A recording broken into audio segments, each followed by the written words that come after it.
Thomas Lucchese was a Sicilian-born American gangster and founding member of the Mafia in the United States, an offshoot of the Cosa Nostra in Sicily. From 1951 until 1967, he was the boss of the Lucchese crime family, one of the 5 families that dominates organized crime in New York City. Early life: Gaetano Lucchese was born on December 1, 1899 to Baldassare and Francesca Lucchese in Palermo, Sicily. The surname Lucchese suggests a family origin from the central Italian city of Lucca. In early 1911, the Lucchese family emigrated to the United States, settling in Manhattan's Italian neighborhood of East Harlem. Lucchese's father Giuseppe worked hauling cement. Lucchese worked in a machine shop until 1915, when an industrial accident amputated his right thumb and forefinger. Criminal career 107th Street Gang. After his accident, Lucchese spent more time with his friends. Lucchese, along with Charlie "Lucky" Luciano, formed the 107th Street Gang. Members of the gang stole wallets, burglarized stores, and engaged in other hustles. The 107th Street Gang operated under the protection of Bronx East Harlem family boss Gaetano Tom Rayner.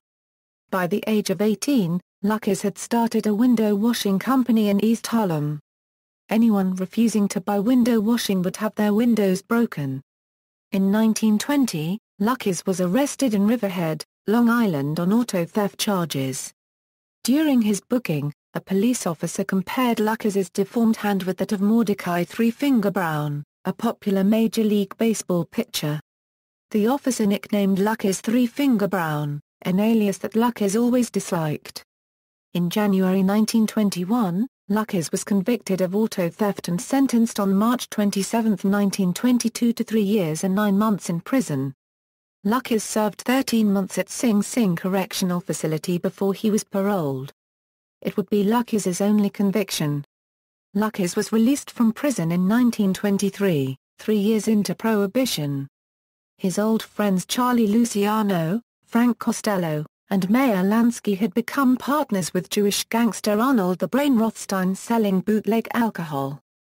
During the 1920s, Lucchese became a strong ally of Luciano's and became a top member of Gaetano Rayner's crime family.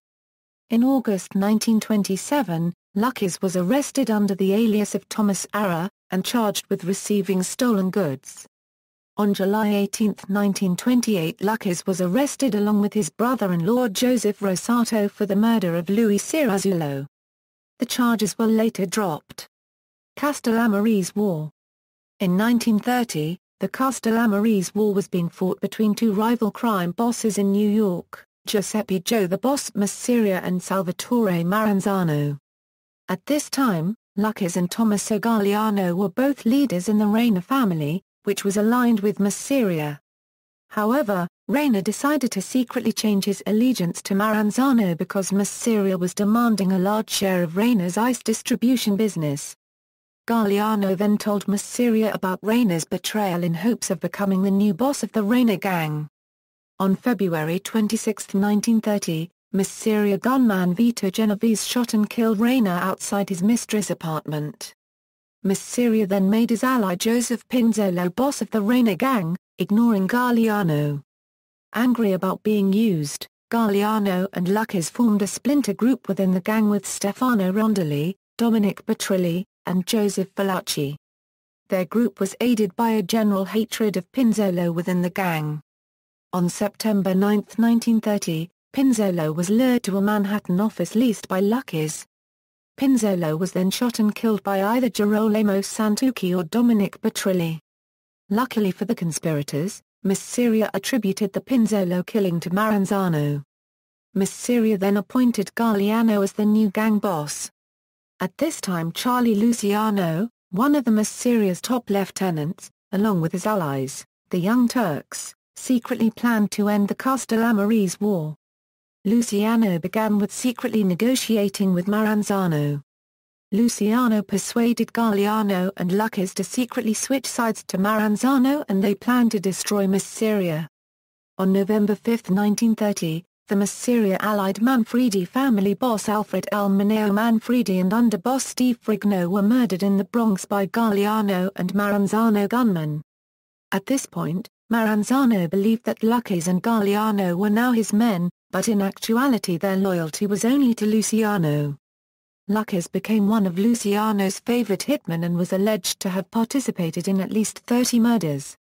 On April 15, 1931, with the connivance of Luciano, a hit squad of Vito Genovese, Albert Anastasia, Joseph Adonis and Bugsy Siegel shot and killed Masiria at a Coney Island restaurant. With Masiria's death, the Castellammarese War was over and Maranzano was the victor. Mob reorganization. After Masiria's murder, Maranzano restructured the Sicilian and Italian gangs in the United States into a group of crime families modeled after the Mafia families of Sicily. Galliano was awarded most of the old Reina family, with Lucchese as his underboss. Soon after Masiria's death, Maranzano grew suspicious of Charlie Luciano's growing power and arranged his murder. However, Luciano discovered the plot and moved to kill Maranzano first. On September 10, 1931, Lucchese met Maranzano at his office under the pretense of discussing a business matter. However, Lucchese's true purpose for being present was to identify Maranzano to Jewish hitmen impersonating police and Internal Revenue Service agents, who then murdered him. After Maranzano's death, Luciano created a national mafia commission to rule the new Cosa Nostra families and adjudicate disputes. As family boss, Galliano received a commission seat. However, despite its democratic trappings, Luciano held the real power in the commission. Underboss to Galliano Tommy Lucchese was underboss for Tommaso Galliano, who was one of the members of the Mafia Commission. The New York City underworld was organized and peaceful because of Charles Lucky Luciano, but he was soon arrested in 1936 on compulsory prostitution charges and then deported in 1946. Galliano would keep his family during a tough time, being outnumbered in the commission by the Bonanno family, Magadino family, Profarsi family and the Mangano family alliance. The Galliano family during WWI was involved in black market sugar, gasoline rations, stamps, and meat. In 1946, Lucchese attended the Mob Havana conference in Cuba as Galliano's representative. On January 25, 1943, Lucchese became a naturalized United States citizen in Newark, New Jersey. Lucchese formed an alliance with Louis Buchalter and together they controlled the garment district. Boss of the family. In 1951, Galliano died of natural causes. Lucchese, Galliano's underboss for 22 years, took control of what was now the Lucchese crime family. Lucchese appointed mobsters Stefano La Sola as underboss and Vincenzo Rao as consigliere. That same year, Lucchese formed an alliance with Luciano crime family underboss Vito Genovese and Anastasia crime family underboss Carlo Gambino with the long-term goal of gaining control of the commission. Lucchese became one of the most well-respected Cosa Nostra bosses of the post-war era. He maintained close relationships with New York City politicians, including mayors William O'Dwyer and Vincent Impellitteri. Lucchese concentrated on the core Cosa Nostra values of making money, keeping a low public profile, and avoiding criminal prosecution. The Lucchese family came to dominate Manhattan's garment district and the related trucking industry by gaining control of key unions and trade associations. Alliance with Gambino and Genovese. On November 17, 1952, U.S. Attorney General James P. McGranary initiated denaturalization proceedings against Lucchese.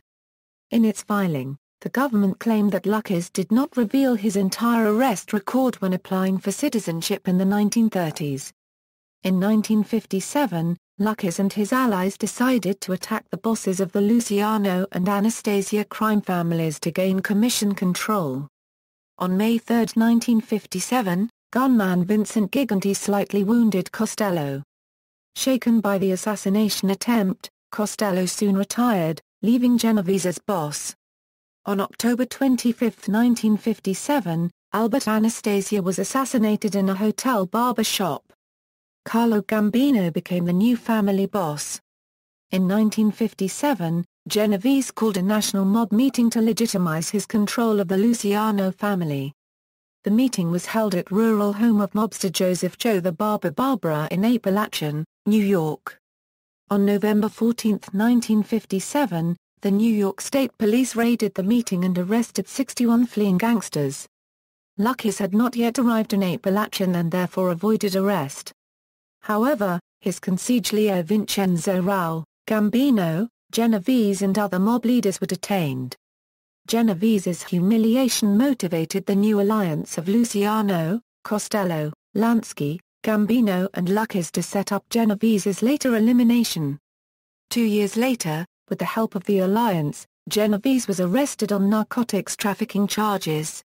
Genovese was convicted and sent to prison, where he died in 1969. With the alliance backing him, Gambino now controlled the commission. On April 8, 1958, the U.S. Supreme Court overturned the 1952 denaturalization ruling against Lucchese on a legal technicality. However, the next day, U.S. Attorney General William P. Rogers brought a new case against Lucchese. Lucchese and Gambino. In 1962, Carlo Gambino's oldest son, Thomas Gambino, married Lucchese's daughter Frances. Over 1,000 guests attended the wedding, at which Carlo Gambino presented Lucchese with a $30,000 gift. In return, Lucchese gave Gambino a part of his rackets at Idlewild Airport. Lucchese exercised control over airport management, security and all the airport unions. As a team, Lucchese and Gambino now controlled the airport, the commission, and most organized crime in New York City.